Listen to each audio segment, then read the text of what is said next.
My first impression of Alan was in awe because of who he was. And if you work in the industry as an athlete, you recognize what it means to accomplish what he's accomplished. You don't walk into the room, the gentle giant that he is, and not, remember him as a Minnesota Viking purple people eater. As a child, I was one of those kids who, when it came to picking sides for teams, I was generally one of the last ones picked. And when I got to high school, my brother was playing football.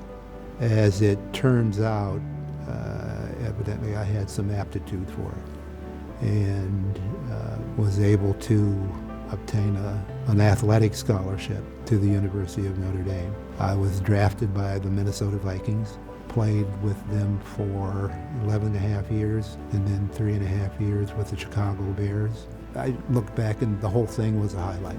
Most important about my time was the people I got to work with. Sometimes I think he's larger than life because he's just a man with conviction. I was born in 1945. My mom and dad raised us in Canton, Ohio. People would ask what you want to do when you grow up, and I would say I wanted to be a lawyer. I was influenced by United States Supreme Court's decision in Brown versus the Board of Education.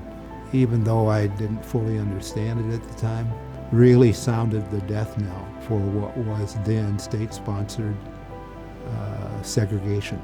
And one of the things that he said was that rule helped me to know and understand that the law can really work for the people.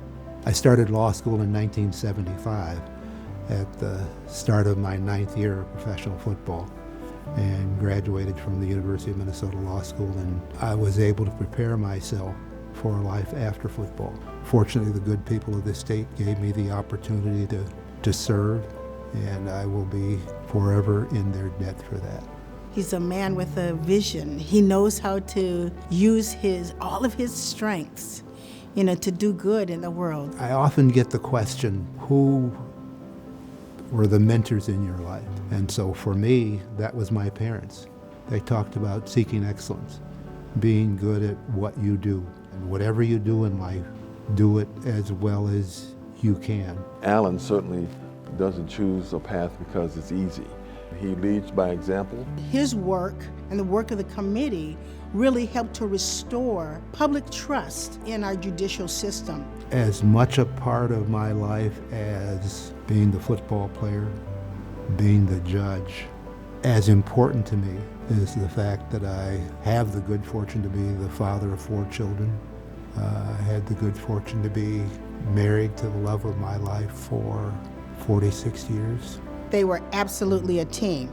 They had this vision for the Page Foundation, and they leaned in with that vision. Sort of the catalyst for doing something on our part was really my being inducted into the Pro Football Hall of Fame.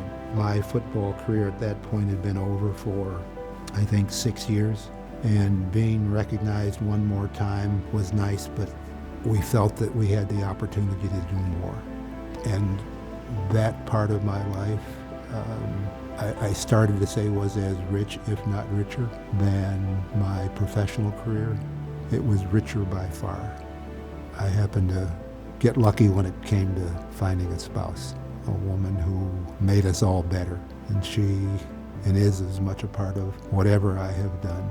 And indeed, she was the heart and soul of the Page Education Foundation. For me, our Page Scholars are my heroes. So there's 2 things going on with the Page Foundation. One, we're helping young people to, get to college and to succeed academically.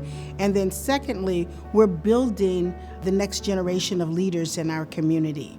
We all have challenges. In the end, it's how you deal with them, not whether you have them, that is important. Be prepared, work hard, take what you do seriously. Don't take yourself too seriously. Learn how to laugh, take joy from the little things, and the big things will take care of themselves.